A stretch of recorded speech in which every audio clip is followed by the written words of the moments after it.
Okay. The microphone, yes, is on. I wanted to make sure everybody could hear me in the back, but it's so good to be here, to see all y'all that are gathering. And I want you to go ahead and eat, because I don't want you to feel like, oh my goodness, I got to eat right. I got to do the right things, okay? Listen, I eat chicken McNuggets in my car all the time, and how many of us really get to eat at a formal dining? Unless you really go on a cruise, you don't do it that much. So don't worry about if you're using the right fork or the right plate or anything like that. I'm not going to be watching to see if you are doing it correctly. But I do have a passion for etiquette. About 10 years ago, I did get certified for the American School of Protocol, and at that time I was working a lot with students and helping them prepare for their careers, because I think it's a lost art. A lot of us have just lost, the thinking about etiquette and the etiquette rules, and so many of the children today are not aware, and we see that in our young adults. And the world has changed a lot, with social media and with cell phones, and a lot of us, when we grew up, we did not have things like that interfered with our lives. But what we're going to do today is I'm just going to give you some tips about dining, and you can see that the ladies have put a very formal place setting in the center of your table. And does everybody know what all those glasses are for, and all those forks and knives and all that are for? Can be a little confusing. But many times when you go to a luncheon, such as something like this today, you're always going to, and we've got 8 at each table, sometimes you're going to have 10 at the table. And the place settings are going to be pushed very close together. One of the first things that people ask is, which is my bread plate? Which one is my bread plate? And it's kind of easy to tell right here, because you've got, some good some space in between. But if you're 10 at a table and you got your salad plate, you got your dessert and everything, you're wondering, which is my bread plate? Well, I'm going to give you a little tip that I always teach my children when I'm doing children's etiquette. I saw what you did.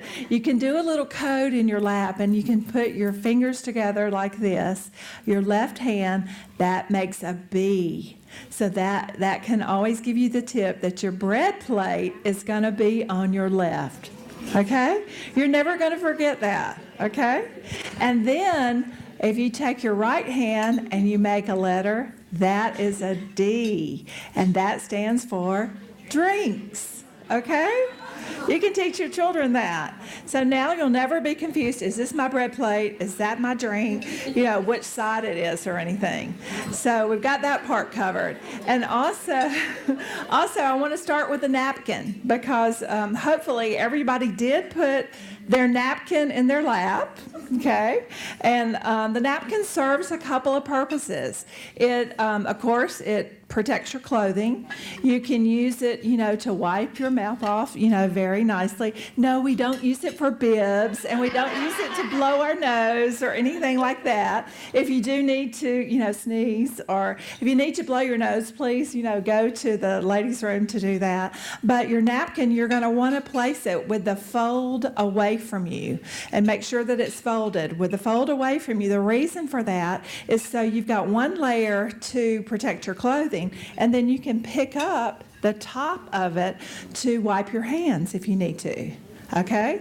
And when you're at something like this, your goal here really is the program and to network and to talk with your friends. It's not necessarily to make sure you get yourself full. I always tell, if you're at a formal dinner, sometimes you might have to go home or go through the drive-in to get yourself, something to eat. You want to make sure that you're using good manners, that you're, enjoying your program, and that you're enjoying the speaker, and that also that, you're networking among each other. So that's part of the reason of being here. So, okay, so we've got the napkin covered. Now we're going to talk a little bit about the bread, okay? How many of you love to slice that bread and open it and put that butter all over it? Okay, we love to do that, but guess what? That's wrong, okay? And don't use it to sop up your food or to get the gravy or anything like that. The correct way of what you're supposed to do is you notice you've got your bread plate and you've got a small little knife there.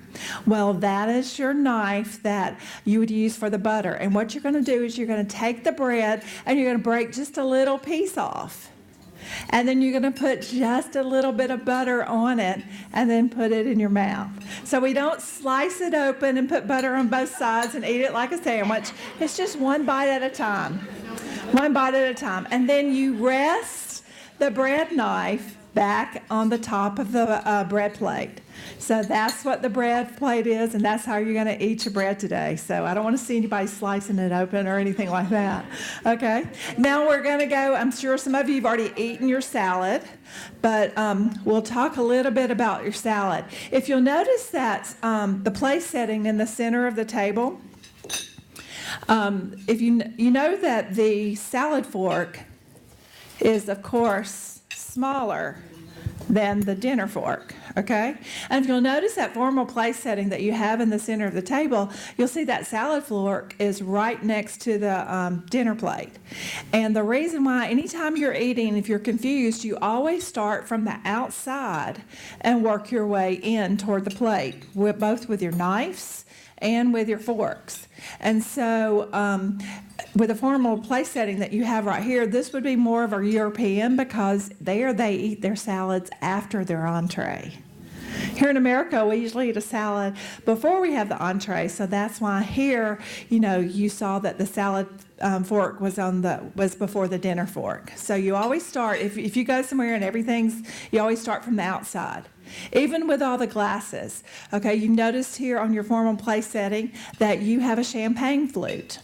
Okay, and also we were talking earlier about everybody's crystal at your house, at your grandmother's house, on a cruise ship, at a fine dining restaurant in Atlanta. Everybody's crystal is going to look a little bit different. I think my mother's champagne flutes are more squatty and round, not narrow like this. And so if you are the host or the hostess, and you want to make a toast at the very beginning, you would have everybody, and you can see from the place setting in the center of the table, you would always start on the right with all the glasses and work your way in. And so you've got a champagne flute, you've got a white wine glass, a red wine glass, and then you've got a water goblet. And so that would be the order. So the champagne flute. So the host or the hostess would stand up and would make a toast to whoever the guest of honor was. And then in the other toast would be at the end of the meal. So that would be, and then always when you're bringing in, you have a guest of honor, you want to make sure that they have the best seat in the house.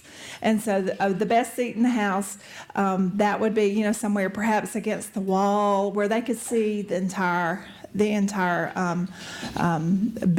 room or dining room. Think about it at your house, and then the host or hostess would sit, to the right with that.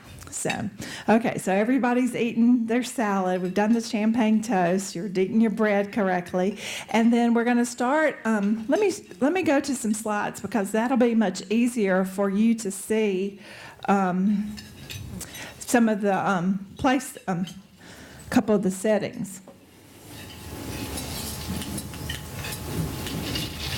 Okay, so that's the place setting.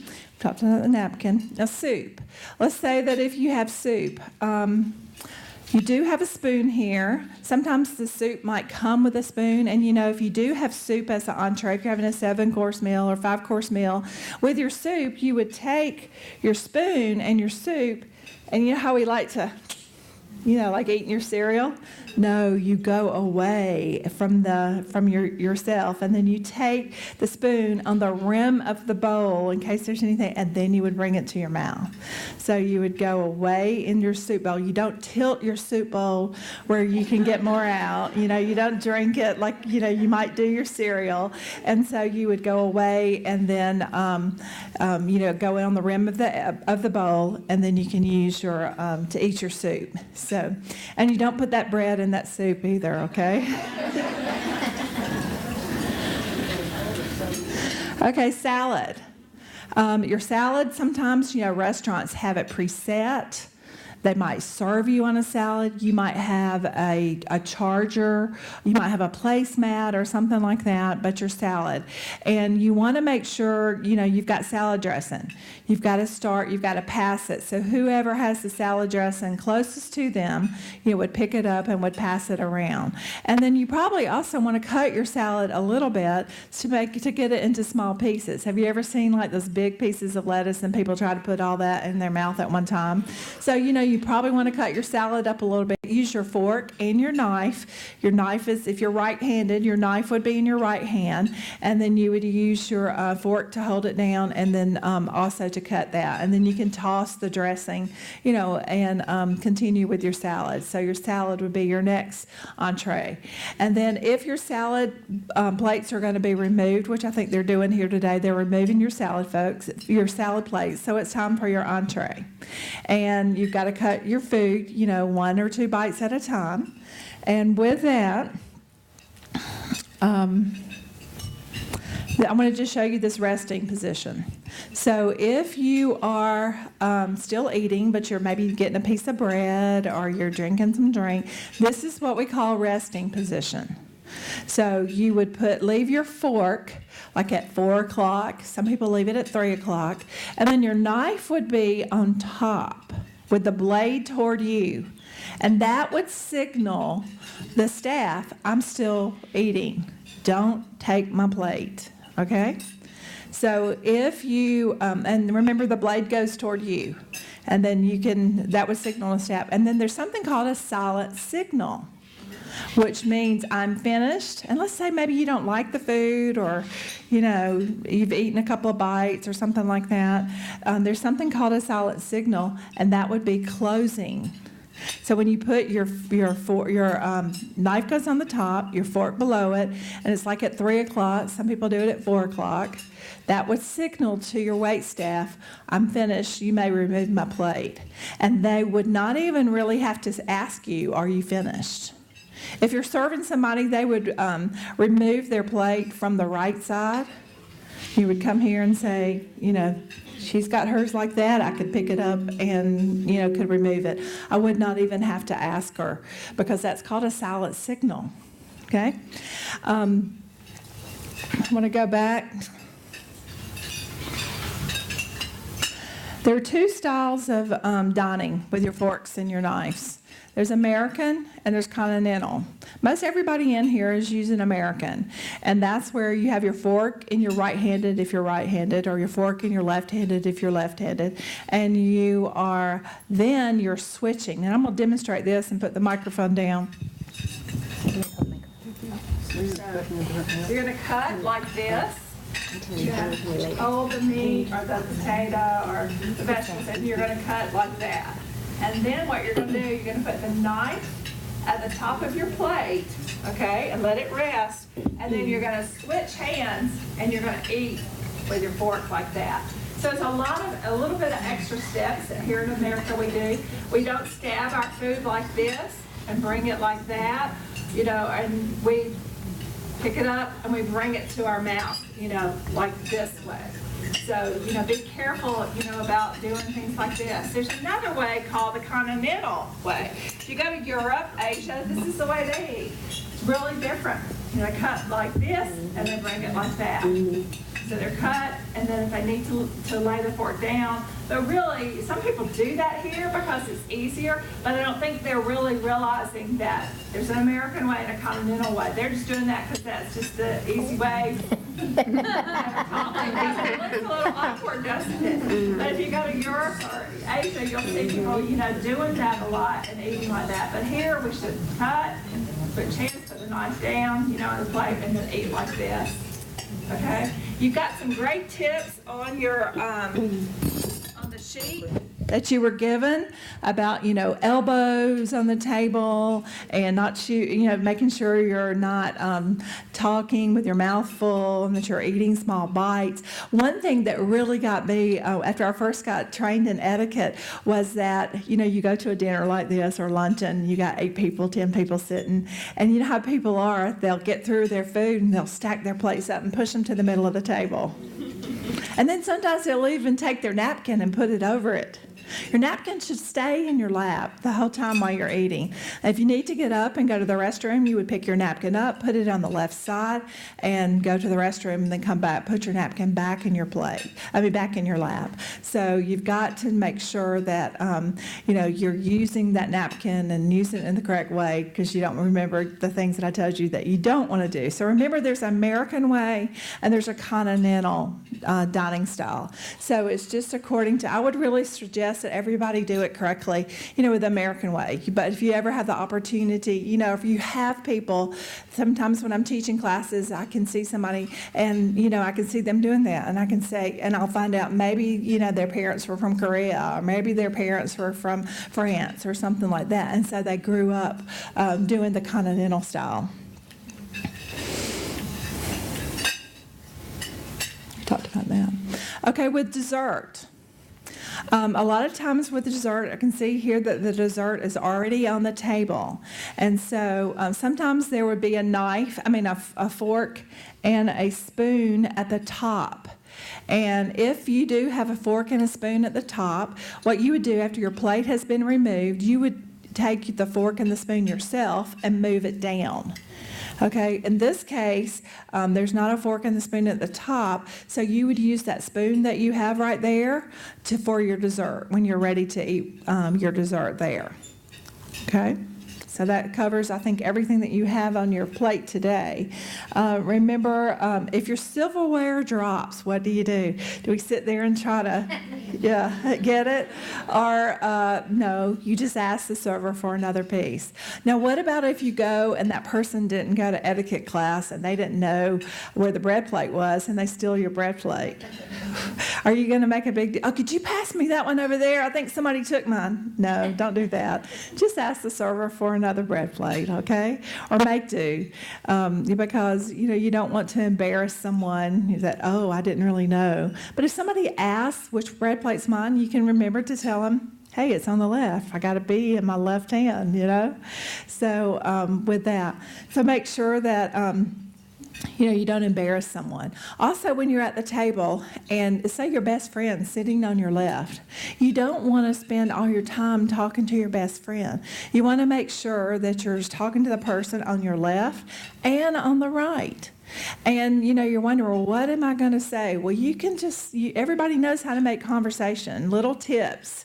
It's a nice day. Hey, the weather's pretty today. Or getting ready for Christmas. Or, where are you from? Where do you work? I like your necklace. So, there's things that, even if you're a shy person, there's things that, you can say to make other people feel comfortable. And so just make sure you're aware that you're not spending too much time, talking to one person.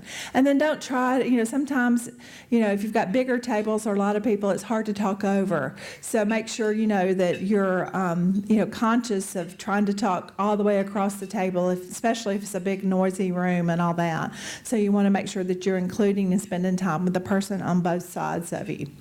I think we've covered most of this, stacking your dishes.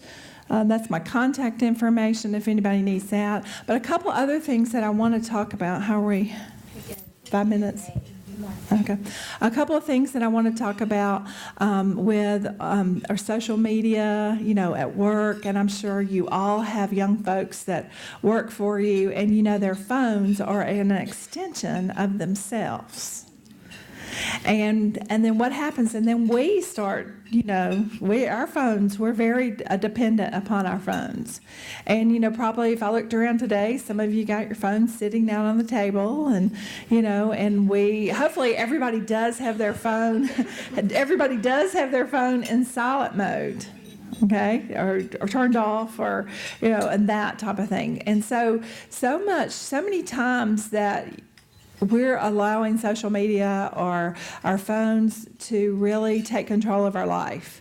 And we're missing the opportunities to enjoy people and to be face-to-face or to sit down with your family at night. I kind of have a rule at my house. You leave your phones on the counter. You don't bring your phone to dinner time or to a meal. If you're in a restaurant, do you leave your phone there? What could happen in an hour? I mean, unless one of your parents or children are really sick or you're expecting a big phone call, there's nothing that couldn't be put off to another hour. So try to really be conscious of that. When you're out with friends, when you're with groups, when you're, at meetings, be conscious, be present. Be present with where you are so you can enjoy people and not worry about, oh, my phone. Because a lot of times people will carry on conversations and you can hear everything about maybe their personal life or what's going on and, in restaurants and all that. If you must take a phone call, like, that somebody was going to be calling you, step outside or go to the lobby. Do not take it while you're sitting, having a meal. Be very conscious of that. And also try to teach your children that. I know I have a 12-year-old, and when he doesn't bring his phone to the table, and then even when his friends come to my house, they might bring their phones to their table at home. But guess what? When they come to my house, they have to leave their phones on the counter. And then at night, for spend the night parties, I even take their phones up and put them all in the kitchen, and I don't let them have their phones in the basement because I want to make sure that they're enjoying one another and that they are doing something besides just being on their phones. And so, we as a society can really work hard with our younger generation, to help them to realize, what that they need to do as far as our phones. And I know our phones are more than just a phone. They're a camera, they're a clock, they're a flashlight. We can take notes on them. We get our emails, we get our texts. So, they are so important to us. But, just try to remember when you're sitting and having a meal with someone and dining, that phone can wait for 30 minutes or so.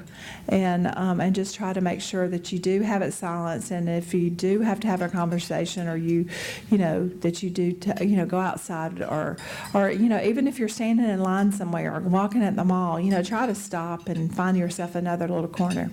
Another area that I really want to talk about is thank you notes. So many times people have gotten away from handwritten thank you notes.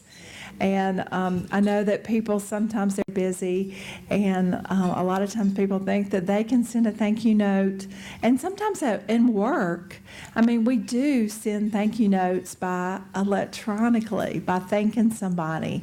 And I think that is, completely acceptable in the business world, because that's the way that we communicate is through email, is to send, a thank you, electronically. But let's say a gift is involved, a gift.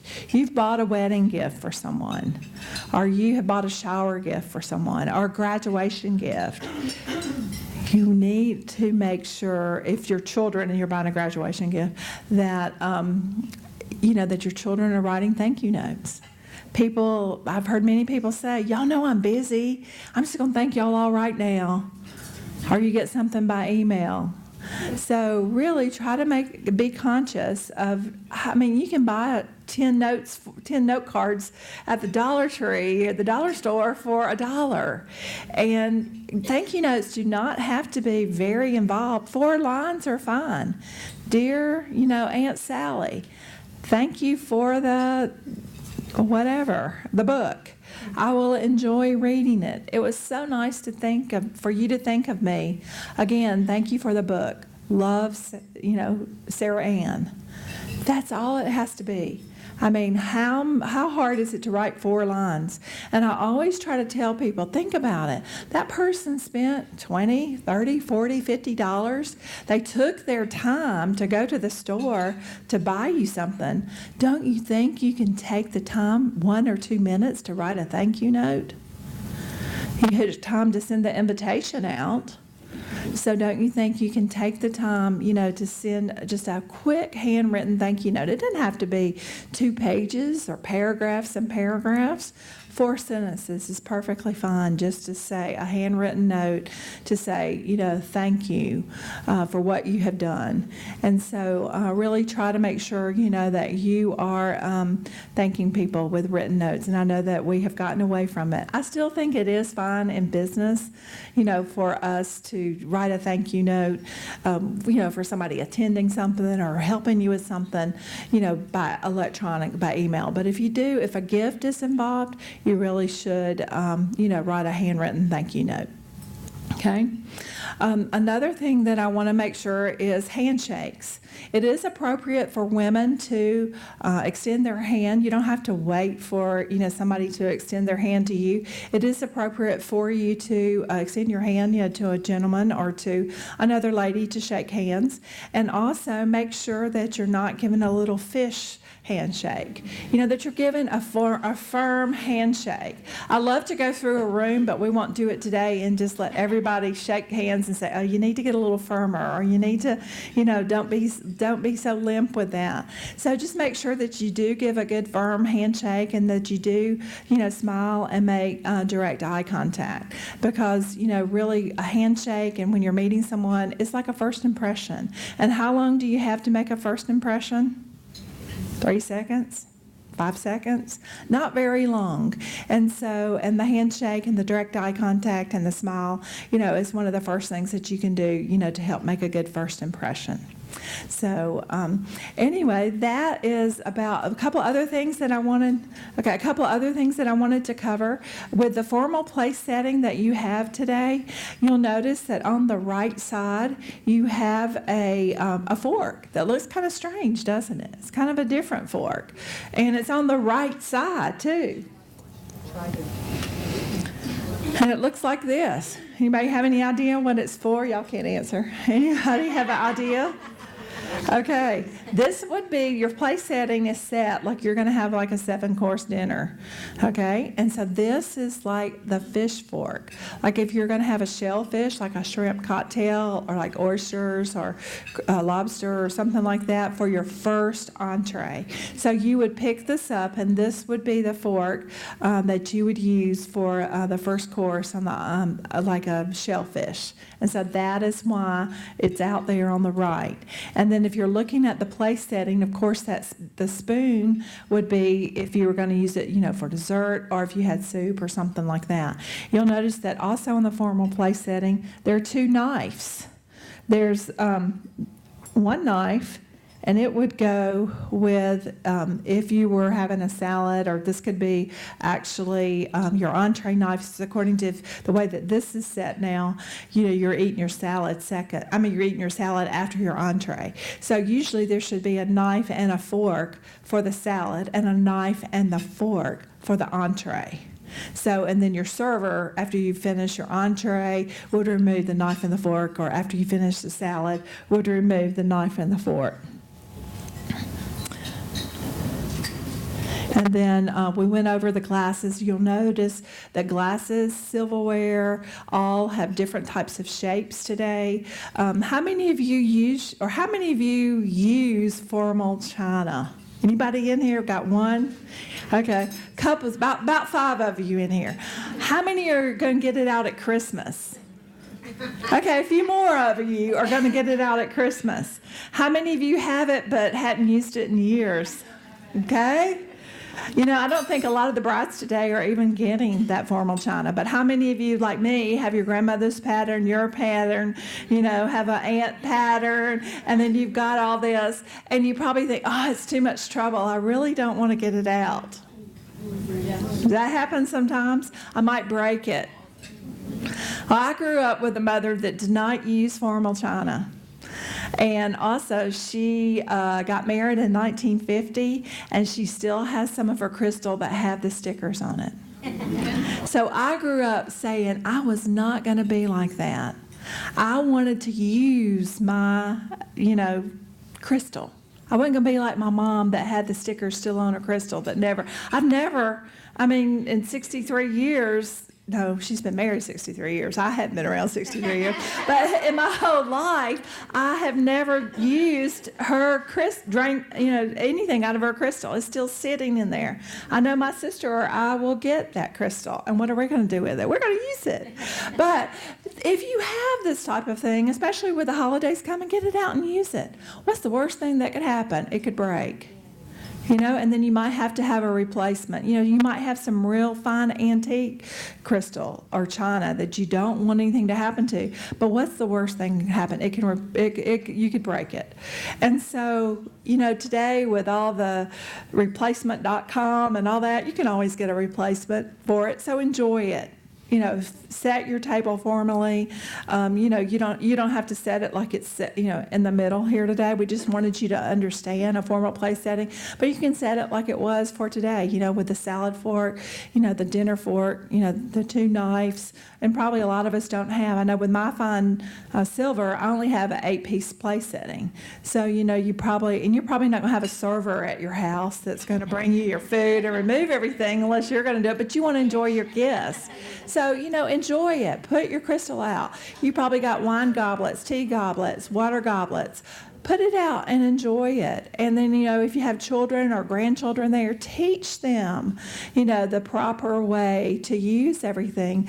And it's okay if you mess up. Because we're still going to eat off paper plates sometimes, and we're going to eat in our car on the way from one meeting to another meeting. So, or we're going to have a box lunch somewhere. But if you can just know how, when the time comes, when you're at a meeting like this, or when you're at a nice luncheon, or when you're on a cruise ship, you at least feel confident and know what to do. And that's what we want that to make sure that everybody understands, is at least you know what to do. And if you can teach your children and grandchildren that, you can just Google it. You can see all types of place settings. Every place Emily posts is going to be different than Vanderbilt, and everything's going to be completely different. But make it work for you, and just make sure that you know the basics of what you need to do, and enjoy yourself. And you're going to mess up, and I mess up. And sometimes I'm, real conscious. Oh, that child was in my etiquette class, and there they're seeing me eating a Chick-fil-A, and they're probably wondering, if I'm cutting my chicken, because there's some things that you do eat, by picking with your hands, and it is proper. And if you're at a picnic, or if you're at a buffet, and you have to pick up your fork and your knife and your spoon and your napkin, so you have to adjust. But at least if you know the basics, you can adapt to whatever situation that comes before you, because everybody has a different book that they're reading out of. So, with all that, I know that it's time to conclude, but I just want to remind you, make sure you're writing your thank you notes. Be present for where you are, and make sure that your cell phone is turned off, and enjoy the people that are around you. Take the opportunity to enjoy your crystal and your china and your silver. Don't just leave it in a box for your children or grandchildren to get it out and enjoy it. And feel free, if you make mistakes, correct them, because probably you're going to know more than the person sitting beside you. And also make sure that you take time to enjoy each other and make conversation. And hope you all have happy holidays, and that you can enjoy the season. And it's been nice talking with you all, and I'll be happy if afterwards, if anybody wants to ask any questions, I'll try to answer them for you. Also, Lynn has a beautiful formal place setting. It's exactly what you have in your centerpiece today, and she has had these printed for you that everybody's going to get one to take home, and then you can fold it and put it in your cookbook so you can refer back to it. So they've done a great job with what they're going to be giving you as a takeaway today. So I hope that you see, a lot of you haven't even eaten your food, and I hope that you'll eat your food and enjoy it. And don't worry if you're holding your fork or knife in the right way, but still enjoy your food. But thank you so much.